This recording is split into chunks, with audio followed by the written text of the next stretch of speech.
الحمد لله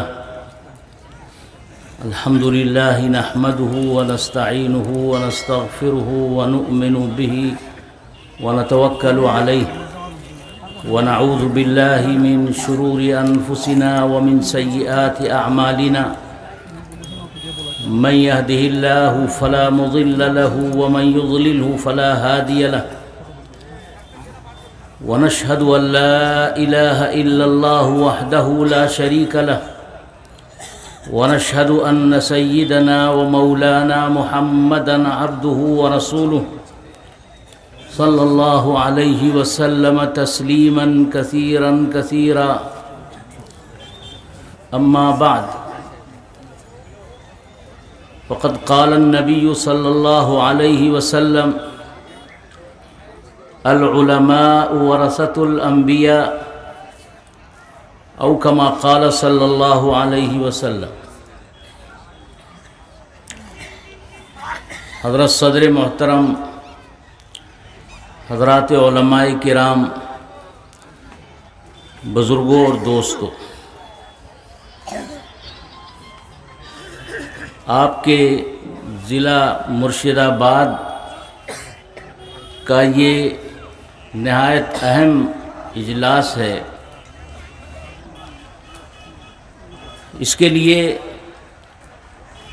مولانا مظفر صاحب جو دارالعلوم دیوبند میں رابطے کا جلسہ ہوا تھا وہاں آئے تھے اور مجھ سے اسی موقع پہ پروگرام لیا تھا۔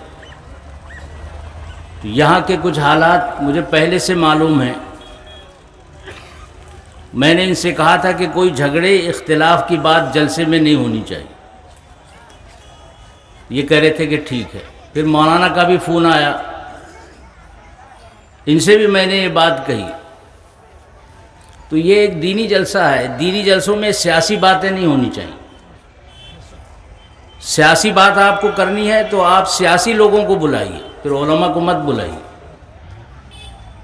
انہوں نے بات بھی سیاسی کی، چلیے وہ ان کا اپنا موضوع ہے، اس سے ہمیں کوئی لینا دینا نہیں۔ اب وہ اتنی بات کر دی کہ اس پہ جو نعرہ لگا والا ہے وہ نعرہ بھی غلط لگا دیا، لوگ کہہ رہے ہیں کہ وہ باولا ہے۔ جو بھی ہو، بہرحال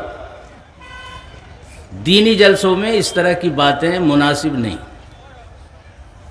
وہ بھی علماء ہیں، دارالعلوم دیوبند کی طرف سے وہ بھی ذمہ دار ہیں۔ بہرحال اب میں جو کچھ کہنا چاہتا تھا وہ میرے ذہن میں سب ختم ہو گیا، کچھ رہا نہیں، کیونکہ انہوں نے وعدے خلافی کی ہے، وعدہ پورا نہیں کیا۔ تو سیاست میں جب علماء آئیں گے تو یہی ہوگا۔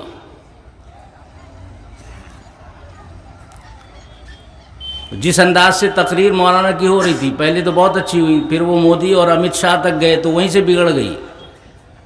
سیاسی جلسے کے لیے آپ کو الگ دعوت دینی چاہیے، علماء کو ان چکروں میں نہیں پڑنا چاہیے۔ بعد میں مجھے معلوم ہوا کہ مولانا سیاسی بھی ہیں، تو ٹھیک ہے، ہر آدمی کو کام کا موقع ہے، خدمت ہر آدمی کو کرنی چاہیے، اس کا موقع بھی اسے ملنا چاہیے۔ بہرحال حضرت مولانا توقیر صاحب اور حضرت مولانا پرویز صاحب نے آپ کے سامنے بہت اہم باتیں کی ہیں، اور حضرت مولانا نجم الحق صاحب نے بھی بہت اہم باتیں کی ہیں۔ تو جلسہ تو ہو گیا ہے، اب چاہے میں کچھ کہوں یا نہ کہوں پھر بھی جلسہ ہو گیا ہے اور کامیاب ہے آپ کا جلسہ۔ لیکن دو چار باتیں بہرحال میں بھی، ان کا اصرار ہے اس لیے کہہ دوں گا، مدرسے سے متعلق۔ محترم حضرات، آپ حضرات بنگلہ بولنے والے ہیں، اور آپ کے لیے مولانا پرویز صاحب جیسے لوگوں کی تقریر تو ٹھیک ہے کہ اردو بھی بول لیں اور بنگلہ بھی بول لیں۔ اب میں جو صرف اردو بولوں گا تو سمجھنے میں بھی دشواری ہوگی، لیکن مجبوری ہے، کیا کریں۔ حضور اکرم صلی اللہ علیہ وسلم کی ایک مختصر سی حدیث میں نے پڑھی ہے۔ سرکار دو عالم صلی اللہ علیہ وسلم فرماتے ہیں العلماء ورثۃ الانبیاء، علماء، عالم دین، انبیاء جانشین، یعنی علماء دین یہ انبیاء کے جانے کے بعد ان کے جانشین، ان کے نمائندے، ان کا کام کرنے والے ہیں۔ اس لیے انبیاء تو نہیں رہے مگر کام ان کا ہے، چل رہا ہے۔ یہ اہل حق مخلص علماء دین ہیں جو دین کا کام کر رہے ہیں، کرتے رہیں گے۔ اور دارالعلوم دیوبند کا بھی ذکر حضرت مولانا نجم الحق صاحب نے کیا ہے۔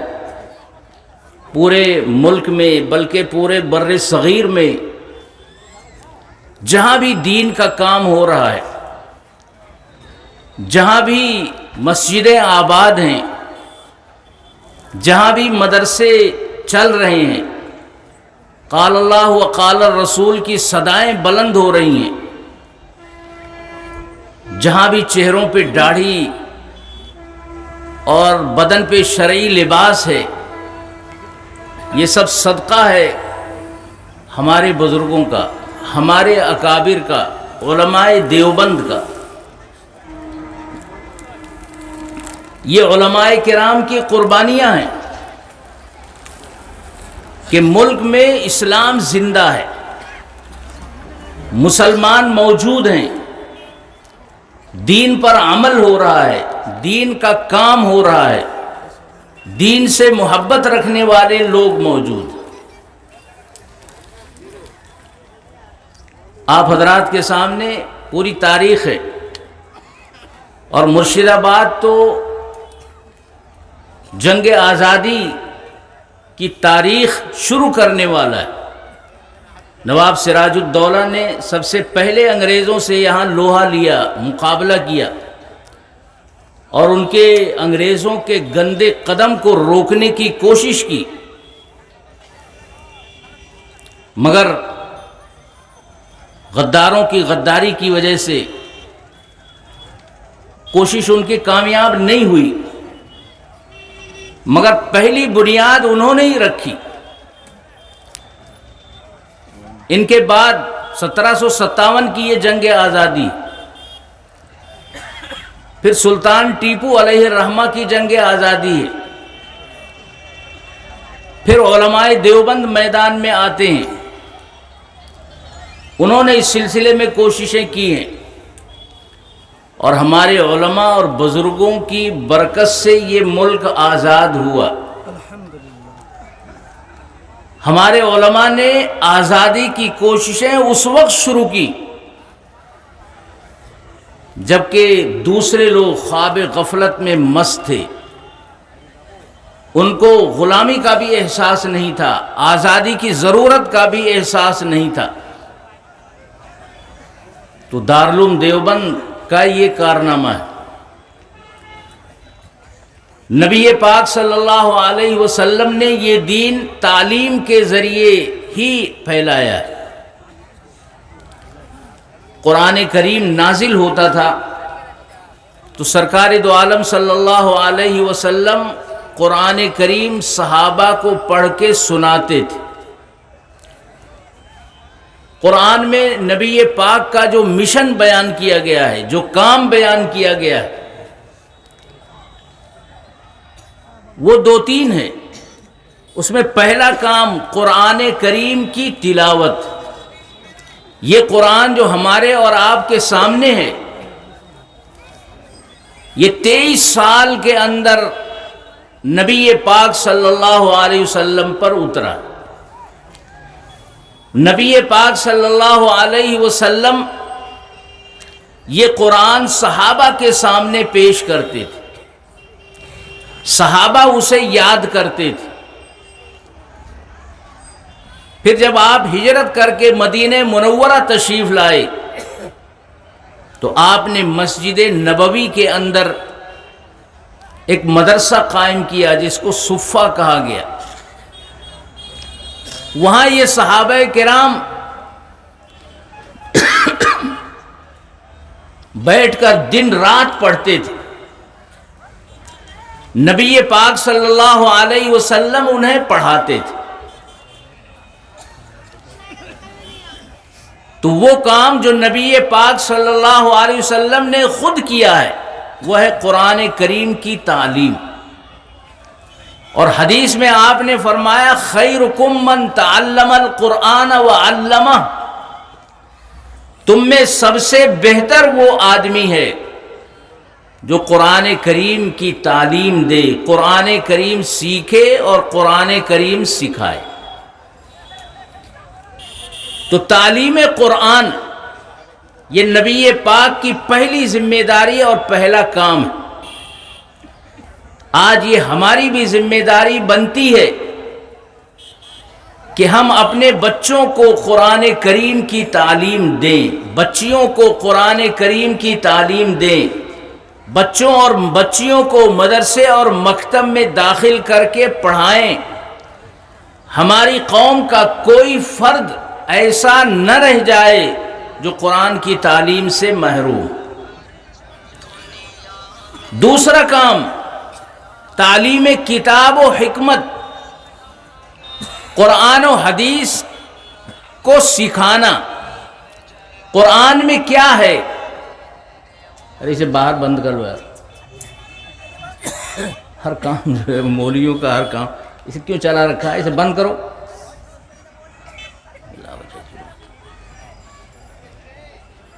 تعلیم کتاب و حکمت، قرآن میں کیا ہے، قرآن میں کیا عقیدے ہیں، قرآن میں کیا عبادتیں ہیں، قرآن میں کیا اخلاق ہیں، قرآن میں کیا معاشرت کا طریقہ بتایا گیا ہے، قرآن ہم سے کیا کہتا ہے، قرآن ہم سے کیا چاہتا ہے، قرآن ہمیں کیا پیغام دیتا ہے۔ نبی پاک صلی اللہ علیہ وسلم نے سب کو یہ بتایا۔ تیسرا کام ہے امت کی اصلاح۔ قرآن اور حدیث کی روشنی میں قرآن اور حدیث پر عمل کرا کے امت کی اصلاح کرنا، گندے عقائد، خراب عبادتیں، کفر اور شرک سے ان کو پاک کر کے اسلامی اخلاق، اسلامی معاشرت، اسلامی طرز زندگی، اسلامی معاملات، اسلامی لین دین لوگوں کو سکھانا۔ اس طرح سرکار دو عالم صلی اللہ علیہ وسلم نے دین امت کے اندر تعلیم کے ذریعے منتقل کیا، پڑھانے کے ذریعے منتقل کیا۔ مسجد نبوی کے اندر مدرسہ قائم کیا گیا، صحابہ ان مدرسوں میں پڑھتے تھے، کتنی تکلیف اٹھا کر پڑھتے تھے۔ حضرت ابو ہریرہ رضی اللہ عنہ کی ایک روایت کہ کئی دن تک کھانا نہ ملنے کی وجہ سے بھوک سے بےتابی ہو جاتی تھی، طاقت ختم ہو جاتی تھی، بے ہوش ہو کر گر پڑتے تھے۔ ایک دن اسی طرح ہوا تو میں راستے پہ آ کر کھڑا ہوا اور میرے دل میں یہ بات تھی کہ کوئی شخص آئے گا تو میں اس سے کچھ دین کے بارے میں بات کروں گا، قرآن پوچھوں گا، حدیث کے معنی پوچھوں گا۔ قرآن اور حدیث یہ سب سے زیادہ جانتے ہیں، مگر پوچھ رہے ہیں تاکہ وہ میرے حال پر غور کرے، مجھے دیکھے اور یہ سمجھے کہ یہ بہت بھوکا ہے، گھر لے جائے کچھ کھانا کھلائے۔ کسی سے کھانا کھلانے کی بات کہنے کے لیے تیار نہیں ہے، اتنی غیرت بھی ہے۔ کچھ لوگ آئے، ان سے انہوں نے بات کی، وہ چلے گئے۔ پھر سرکار دو عالم صلی اللہ علیہ وسلم تشریف لائے۔ آپ دیکھ کر سمجھ گئے کہ ابو ہریرہ بہت پریشان ہیں، فرمایا میرے ساتھ آؤ۔ حضرت ابو ہریرہ حضور کے ساتھ چلے، نبی اکرم صلی اللہ علیہ وسلم گھر میں تشریف لے گئے، پوچھا کہ کھانے کی کوئی چیز ہے؟ گھر میں بتایا گیا کہ کوئی چیز نہیں۔ نبی پاک صلی اللہ علیہ وسلم ہیں، تمام نبیوں کے سردار ہیں، اللہ تبارک و تعالیٰ کے محبوب اور چہیتے اور برگزیدہ نبی ہیں، مگر آپ کے گھر کا حال یہ ہے کہ کھانے کی کوئی چیز نہیں ہے، اور کئی کئی دن تک کھانا گھر والے نہیں کھاتے، فاقہ اور پریشانی سے گزر ہو رہا ہے۔ حدیث پاک میں ہے کہ حضرت جبرائیل علیہ السلام حضور صلی اللہ علیہ وسلم کے پاس آئے اور کہا کہ اللہ تبارک و تعالی یہ فرماتے ہیں کہ اگر آپ چاہیں تو یہ احد کا جو پہاڑ ہے اس کو ہم سونا بنا دیں گے، آپ کے خاندان، آپ کی امت کے لوگ اس سے کھاتے پیتے رہیں، کوئی پریشانی نہیں ہوگی۔ نبی صلی اللہ علیہ وسلم نے فرمایا کہ نہیں، میں یہ نہیں چاہتا، میں یہ چاہتا ہوں کہ ایک وقت کھانا ملے، اللہ اگر ایک وقت کھانا دے تو میں اللہ کا شکر ادا کروں، اور اگر دوسرے وقت کھانا نہ ملے تو میں صبر کروں، برداشت کروں، میں تو یہ چاہتا ہوں۔ تو حضور صلی اللہ علیہ وسلم کے گھر میں جو یہ پریشانی ہے یہ آپ نے پسند کی ہے اپنے لیے، اس لیے کہ اگر آپ کے لیے احد پہاڑ سونا ہو جاتا اور سارے لوگ خاندان کے، امت کے آرام سے زندگی گزارتے، پریشانی کچھ نہ ہوتی، تو یہ دین آگے نہیں بڑھ پاتا۔ بعد میں جو امت میں غریب لوگ آتے وہ یہ کہتے کہ بھئی حضور صلی اللہ علیہ وسلم کے لیے تو احد پہاڑ سونا بن گیا تھا، صحابہ اور امت کے لوگ تو بڑے آرام سے رہ رہے تھے، کھا رہے تھے، اور ہمارے یہاں تو یہ فکر ہے کہ بچوں کو کھانا کہاں سے کھلائیں، کپڑے کہاں سے لائیں، پریشانی کا دور ہے، تو ہم دین پر کیا عمل کریں گے؟ ہم نہیں کر سکتے، ہم کو تو کھانے پینے کی فکر۔ اس لیے آنے والے لوگوں اور امت میں جو غریب لوگ آئندہ آنے والے تھے ان کے لیے نبی پاک صلی اللہ علیہ وسلم نے یہ صبر کیا ہے، یہ سبق چھوڑا ہے، یہ تعلیم دی ہے کہ حالات چاہے جیسے ہوں صبر کرنا چاہیے، دین کا کام کرنا چاہیے، دین میں لگے رہنا چاہیے۔ تو اتنی تکلیف آپ نے بھی اٹھائی ہے، صحابہ نے بھی اٹھائی۔ گھر والوں نے کہا کہ ایک پیالہ دودھ ہے جو کہیں سے ہدیے میں آیا ہے، وہ ہم نے آپ کے لیے رکھ رکھا، وہ دودھ لے کر آپ باہر تشریف لائے۔ حضرت ابو ہریرہ کہہ رہے ہیں کہ میں نے سوچا کہ حضور یہ دودھ دیں گے اور ہم پئیں گے تو بہت خوشی ہوگی، لیکن آپ نے فرمایا کہ ابو ہریرہ مسجد جاؤ، بہت سے پڑھنے والے اور دوسرے صحابہ وہاں بیٹھے ہیں، کئی وقت سے کھانا انہوں نے کھایا نہیں ہے، سب کو بلا کے لاؤ۔ حضرت ابو ہریرہ گئے، بلا کے لائے، بہت سارے لوگ تھے، 100 کے قریب۔ آپ نے فرمایا کہ یہ دودھ ان کو دو، یہ باری باری پئیں، ایک پیالہ دودھ ہے، کوئی ایک ہی آدمی پی سکتا ہے اسے، مگر یہ رسول پاک صلی اللہ علیہ وسلم کا معجزہ ہے کہ لوگ دودھ منہ سے لگا کے پی رہے ہیں اور دودھ بڑھ رہا ہے، ختم نہیں ہو رہا ہے، کم نہیں ہو رہا ہے۔ اتنے صحابہ نے اسے پی لیا اور دودھ ختم نہیں ہوا۔ پھر آخر میں آپ نے پیا اور آخر میں پھر گھر میں بھیجا۔ تو اس سے معلوم ہوتا ہے کہ مدرسے میں پڑھنے والے چھاتر، مدرسے میں پڑھانے والے شکوک، اساتذہ، ان سے نبی پاک صلی اللہ علیہ وسلم کو کتنی محبت تھی۔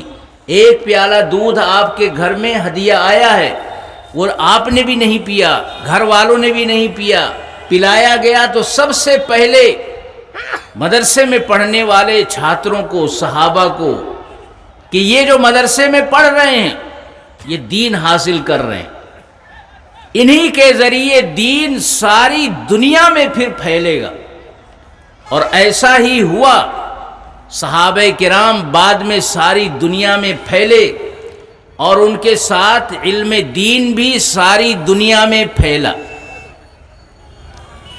جہاں جہاں صحابہ پہنچے وہاں انہوں نے مسجد بنائی، مسجد میں مدرسے کا بھی انتظام کیا۔ پوری تاریخ میں یہی ہوا، ہندوستان میں بھی یہی ہوا۔ جہاں جہاں پرانی مسجدیں جو مغلوں نے یا دوسرے حکمرانوں نے بنائی وہاں کمرے بھی موجود ہیں، وہاں بچے رہتے تھے، پڑھتے تھے، مدرسہ بھی تھا۔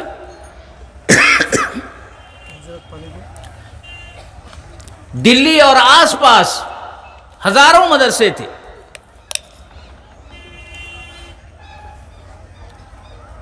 لیکن انگریزوں کے گندے قدم، جن انگریزوں کو روکنے کے لیے نواب سراج الدولہ نے شہادت قبول کی،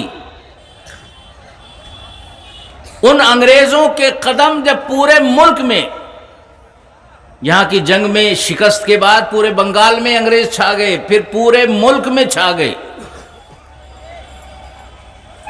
اور انہوں نے سب سے پہلے جو کام کیا کہ جہاں جہاں دینی تعلیم کے مدرسے تھے وہ مدرسے بند کر دیے۔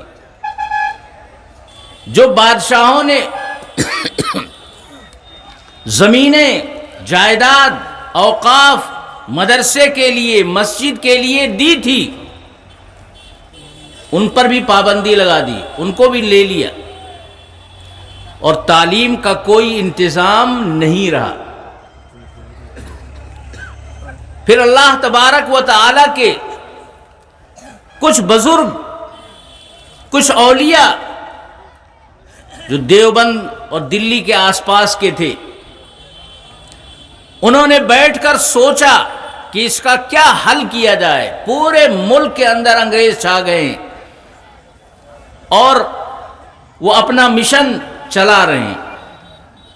ان کا مشن یہ تھا کہ پورے ملک کو عیسائی ملک، کرسچن ملک بنا دیا جائے، مسلمانوں کو اور ہندوؤں کو یہاں سے نکال دیا جائے یا ان کو بھی عیسائی بنا دیا جائے۔ اور برطانیہ کی پارلیمنٹ میں ایک انگریز نے تقریر کرتے ہوئے یہ بات کہی کہ وہ دن دور نہیں جب عیسیٰ مسیح کا جھنڈا پورے ہندوستان پر لہرائے گا اور ہم پورے ملک پر قبضہ کر لیں گے۔ لیکن ان علماء دیوبند کی وجہ سے الحمدللہ وہ دن آج تک نہیں آیا اور آئندہ کبھی بھی نہیں آ سکتا انشاءاللہ کہ کوئی طاقت اس کو عیسائی ملک بنا دے یا اور دوسرے مذہبی گروپ اپنے مذہب کے اعتبار سے اس کو اپنا مذہبی ملک بنا دیں۔ یہ انشاءاللہ کبھی نہیں ہو سکتا۔ یہ ہمارے علماء کی قربانیاں ہیں، علماء کی محنتیں ہیں۔ دیوبند میں کچھ بزرگوں نے ایک مدرسہ قائم کیا۔ ان کے سردار سید الطائفہ حضرت حاجی امداد اللہ صاحب مہاجر مکی ہجرت کر کے مکے چلے گئے تھے۔ وہاں ایک بزرگ نے ان سے کہا کہ حضرت دعا فرمائے، دیوبند میں ہم نے ایک مدرسہ قائم کیا ہے، دیوبند میں ہم نے ایک مدرسہ قائم کیا ہے۔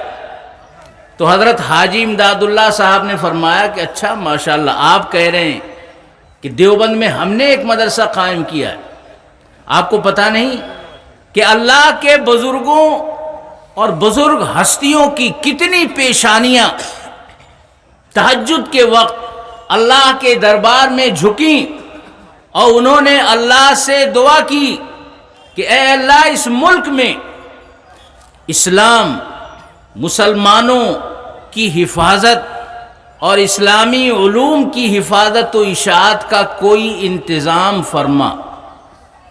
یہ دیوبند کی قسمت ہے کہ کہ وہاں مدرسہ قائم ہوگا. وقت بہت کم ہے اس لیے تفصیل میں جانے کا موقع نہیں. یہ جو مدرسہ قائم ہوا یہ ہمارے بزرگوں نے اتنے اخلاص سے قائم کیا کہ یہ اللہ کے یہاں بہت مقبول ہوا، اور اس نے وہ کارنامے اور خدمات انجام دیں جو اس طرح کسی اور مدرسے نے نہیں دی. دیوبند نے پہلا کام یہ کیا کہ مسلمانوں کو دینی تعلیم دینے کے لیے افراد تیار کیے. گاؤں گاؤں مدرسہ، مکتب، پاٹھشالہ قائم کی. دوسرا کام یہ تھا کہ انگریزوں نے کہا تھا کہ ہم اس ملک کو عیسائی کرسچن ملک بنائیں گے، تو دارالعلوم دیوبند، مظاہرالعلوم سہارنپور اور جتنے اہل حق کے مدرسے تھے وہاں سے نکلنے والے فضلاء نے یہ کام بھی کیا کہ انگریزوں سے مقابلے کے لیے انہوں نے تیاری کی. اور ہمارے جو اکابر ہیں، حضرت شاہ ولی اللہ محدث دہلوی، حضرت شاہ عبدالعزیز صاحب محدث دہلوی، امام ربانی حضرت مولانا رشید احمد گنگوہی، سید الطائفہ حضرت حاجی امداد اللہ صاحب مہاجر مکی، اسی طرح قاسم العلوم والخیرات حضرت مولانا قاسم صاحب نانوتوی، حضرت حافظ ضامن شہید، اور بعد میں حضرت شیخ الہند مولانا محمود حسن، شیخ الاسلام مولانا حسین احمد مدنی، مفتی اعظم مفتی کفایت اللہ صاحب دہلوی، اور کتنے نام ہیں ہمارے بزرگوں کے بڑے بڑے. انہوں نے انگریزوں کو یہاں سے بھگانے میں قربانیاں دی، محنت کی ہے، جیلوں میں اپنے آپ کو رکھنے پر مجبور کیا،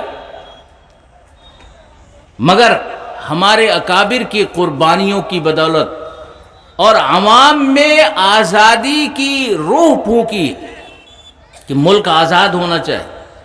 ورنہ ہمارے جو برادران وطن وہ کہہ رہے تھے پہلے ہم مسلمانوں کے غلام تھے، اور اب اگر انگریزوں کے غلام ہو تو یہ اور اچھا ہے. انگریز کا غلام ہونا اچھا ہے، اس لیے ان سے لڑنے کی کوئی ضرورت نہیں ہے، ان کو بھگانے کی کوئی ضرورت نہیں ہے.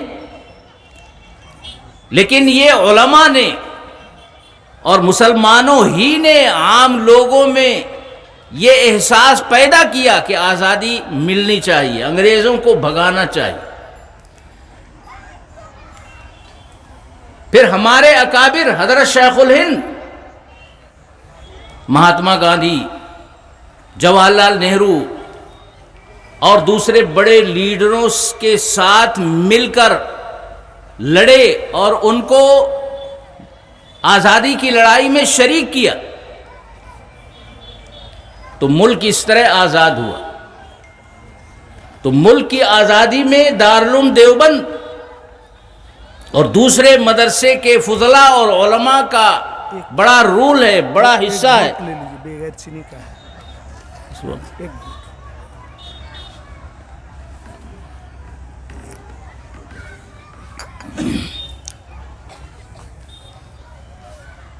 تو یہ جو ملک آزاد ہے یہ ہمارے اکابر کی بدولت، کتنی قربانیاں ان کی ہیں، اور یہ جتنی قربانیاں بھی اکابر نے دی ہیں یہ نواب سراج الدولہ کی کوشش اور محنت کا اثر بھی ہے کہ پہلی کوشش یہاں ہوئی، اور اس سے یہ فائدہ ہوا کہ بعد میں اور مسلمانوں میں انگریزوں سے لڑنے کا حوصلہ پیدا ہوا. سلطان ٹیپو شہید، اور اس کے بعد اور جو حضرت سید احمد شہید وغیرہ اور ان کے شاگردوں نے جو کام کیا ہے، پھر دارالعلوم دیوبند اور ان کے اکابر نے، تو لڑائی جو جنگ آزادی کی ہے وہ جب بھی اس کا تذکرہ ہوگا تو آپ کی اس جنگ پلاسی کا بھی ذکر ہوگا، نواب سراج الدولہ کا بھی ذکر ہوگا. یہ الگ بات ہے کہ کوشش کامیاب نہیں ہوئی، اور جعفر جیسے غدار نے غداری کی، تو میر جعفر علامہ اقبال نے کہا ہے کہ جعفر از بنگال و صادق از دکن، یہ دو غدار پیدا ہوئے ہیں ہندوستانی تاریخ میں، میر جعفر اور میر صادق۔ میر جعفر نے نواب سراج الدولہ کے ساتھ غداری کی، جو مخالف کی فوج کل 50,000 تھی اور یہاں لاکھوں فوج تھی نواب سراج الدولہ کی، ہارنے کے کوئی معنی نہیں تھے، مگر غداری جب اندر سے ہو تو یہی ہوتا ہے۔ تو جعفر از بنگال و صادق از دکن، ننگے ملت، ننگے دین، ننگے وطن، یہ دونوں آدمی اسلام کے لیے لجو اور شرم کا باعث، دین کے لیے بھی شرم کا باعث ہے، وطن کے لیے بھی یہ لوگ بے حد گندے اور خراب ہیں۔ ایک آدمی بھی ان کا نام اچھی طرح لینے کے لیے تیار نہیں، بددعائیں اور لعنت ہی ان پر پڑتی۔ لیکن نواب سراج الدولہ کا نام تاریخ میں روشن ہے، جتنی بھی جنگ آزادی ہوئی اس میں حوصلہ نواب سراج الدین کی اس جنگ آزادی سے لوگوں کو ملا، اور وہ آپ ہی کا علاقہ ہے، پلاسی کی جنگ ہے، مرشد آباد کی جنگ ہے۔ تو انگریزوں کو یہاں سے کھدیڑنے بھگانے میں ہمارا کردار، دوسرے دینی تعلیم کو پھیلانے میں، گھر گھر دینی تعلیم۔ اسپین کا نام آپ نے سنا ہے، 800 سال تک مسلمان نے وہاں حکومت کی ہے۔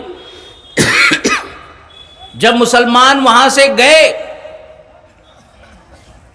تو وہاں مسلمان بچوں، یعنی مسلمان حکومت کا خاتمہ ہوا تو مسلمان بچوں کو دین کی تعلیم دینے کے لیے کوئی تیار نہیں تھا۔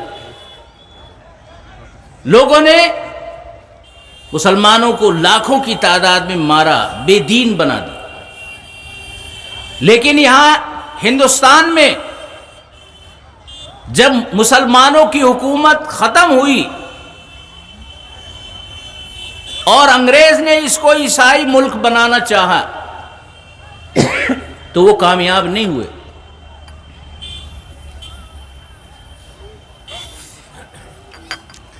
اس لیے کہ دارالعلوم دیوبند قائم ہو گیا تھا۔ حضرت مولانا قاسم صاحب نانوتوی مدرسہ قائم کر چکے تھے، اور انہوں نے یہ طے کیا تھا کہ مسلمان بچوں کو دین کی تعلیم دینی ہے، ایک ایک غریب مسلمان سے 1 روپیہ چندہ لے کر بچوں کو پڑھانا۔ یہ جو مشن دارالعلوم دیوبند کا تھا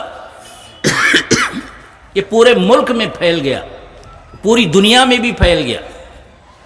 آج افریقہ، یورپ میں بھی ایسے مدرسے ہیں جو دارالعلوم دیوبند کے سلیبس، نصاب، انداز تعلیم، طریقے پر چل رہے ہیں۔ اور پوری دنیا میں اگر اسلام کو سمجھنے کے لیے کوئی مدرسہ قرآن و حدیث کی روشنی میں تعلیم دے رہا ہے تو وہ دارالعلوم دیوبند ہے، اور دارالعلوم دیوبند کے انداز پر ساری دنیا میں مدرسے قائم۔ تو یہ مدرسے کی یہ اہمیت ہے، اور آج کل یہ اہمیت اور بڑھ گئی ہے۔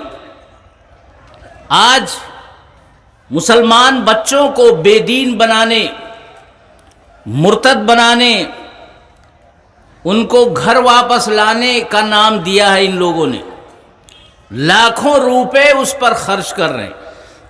ایک طرف یہ، دوسری طرف ملک میں بہت سی جگہوں پر جانا ہوتا ہے تو جو حالات ہیں وہ بہت ہی خراب ہیں۔ مسلمان بچے بچیاں دوسروں کے ساتھ مل کر اسکول کالج میں پڑھتے ہیں، بے دینی پھیل رہی ہے، مسلمان بچیاں غیروں کے ساتھ چلی جاتی ہیں۔ ان کا پلان بھی یہ ہے کہ ان کو کسی طرح سے لے کر مسلم گھروں سے نکال کے اپنے یہاں لاؤ۔ اس پر کوئی توجہ نہیں ہو رہی۔ بڑے بڑے جو شہر ہیں 10,000 20,000 30,000 50,000 تک بھی ایک شہر میں مسلم بچیاں دوسروں کے ساتھ جا رہی ہیں۔ یہ کیوں جا رہی ہیں؟ اس لیے کہ اسکول کالج میں ہم نے انہیں چھوڑ دیا، دین کی تعلیم نہیں دی، پردہ نہیں سکھایا، دینی تہذیب نہیں سکھائی، ماں باپ کا ادب انہوں نے نہیں جانا۔ نتیجہ یہ ہے کہ وہ مسلمان اور کافر میں کوئی فرق نہیں کرتی، اور بڑی تعداد میں غیروں کے ساتھ جا رہی ہیں۔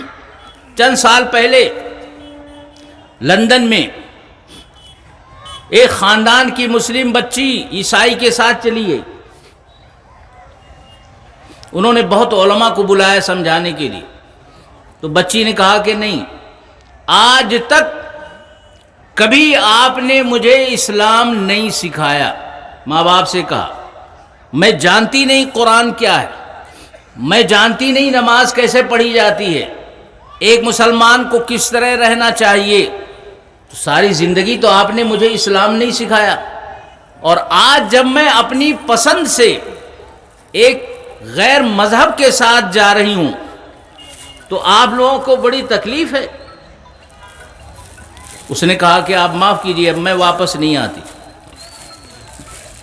تو اس میں یہ بات سمجھ میں آتی ہے کہ کوتاہی ماں باپ کی ہے، کوتاہی سماج کی ہے، کوتاہی علماء کی بھی ہے۔ اس لیے اس طرف بھی توجہ دینی چاہیے، اپنی بچیوں کو دین پڑھائیں، بچوں کو بھی دین پڑھائیں، مدرسوں میں مکتبوں میں داخل کریں۔ علماء گھر بھی جا کر بعض پڑھاتے ہیں، گھر بلا کر بھی پڑھا سکتے ہیں، مگر دین کی تعلیم بچے اور بچیوں کو دینا ضروری ہے۔ جو بچے اور بچیاں قرآن پڑھے ہوئے ہوتے ہیں، اگر حافظ ہوں تو سبحان اللہ، وہ گمراہ کم ہوتے ہیں۔ اس لیے دینی تعلیم، دینی شکھا یہ بہت ضروری ہے۔ تو مدرسوں کو مضبوط کریں، اپنے بچوں اور بچیوں کو مدرسوں میں داخل کریں، مکتبوں میں داخل کریں، پڑھائیں، نگرانی کریں، حجاب اور پردے کی تعلیم دیں۔ جب پردے کی بات علماء کرتے ہیں تو گھر والے مانتے نہیں، کہتے ہیں ابھی تو بچی ہے، ابھی کیا پردہ کیا حجاب۔ بعد میں جب اس گھر میں بھی وہی واقعہ ہوتا ہے کہ وہ کسی کے ساتھ چلی جاتی ہیں، تو پھر علماء سے کہتے ہیں کہ ایسا ہو گیا اور ویسا ہو گیا۔ تو یہ مدرسے ہیں جو آپ کے بچوں کو جہنم سے بچا رہے ہیں، جہنم سے۔ ایک آیت پاک میں اللہ تعالیٰ نے فرمایا کہ اے ایمان والو، قوا انفسکم واہلیکم نارا وقودها الناس والحجارہ، بچاؤ اپنے آپ کو، اپنے گھر والوں کو، اپنے بچوں کو جہنم کی آگ سے، جس میں آگ بہت سخت ہے، عام انسان بھی اس میں جلتے ہیں گنہگار۔ جہنم کی آگ سے بچاؤ، یعنی ایسے کاموں سے بچاؤ جو جہنم میں لے جانے والے ہیں، اور ایسا کام کرو جو جہنم سے بچانے والے۔ اس میں پہلا کام یہ ہے کہ بچوں کو دین کی تعلیم دیں، گھر کا ماحول دینی بنائیں۔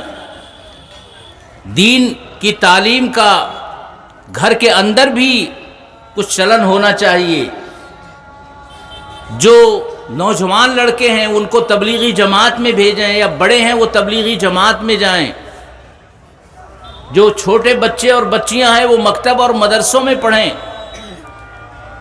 بڑے لوگ بزرگوں سے، جو بزرگ لوگ ہوتے ہیں خانقاہوں میں ذکر کراتے ہیں، اللہ اللہ کراتے ہیں، ان سے تعلق رکھیں۔ اس لیے حالات بہت خراب ہیں، کہا نہیں جا سکتا کہ 10 20 سال 50 سال بعد ملک کا کیا حال ہوگا۔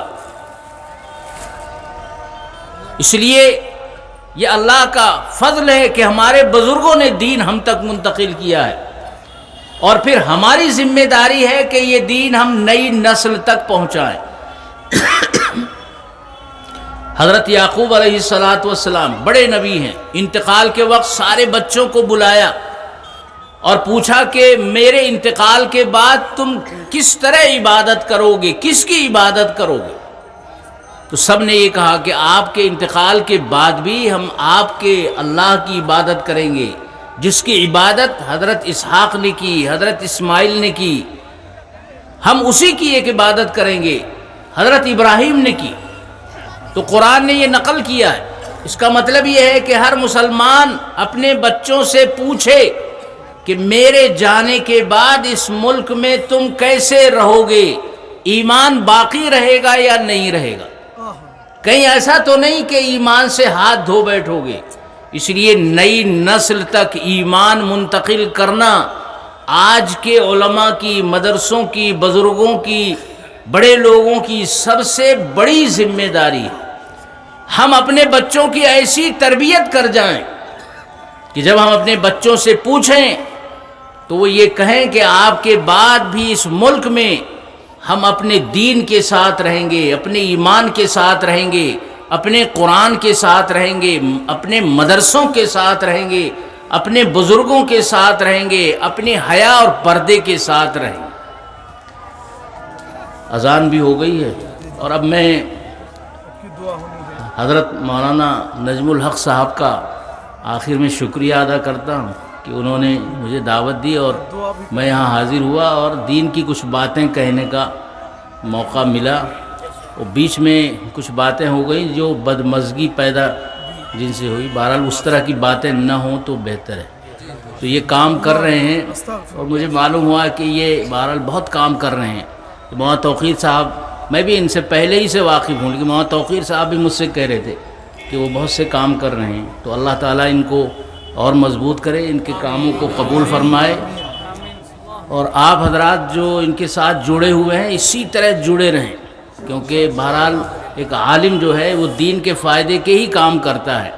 اللہ تعالیٰ ہم سب کو مزید توفیق عطا فرمائے اور اپنی مرضیات پر، اپنے صراط مستقیم پر چلنے کی توفیق بھی عطا فرمائے۔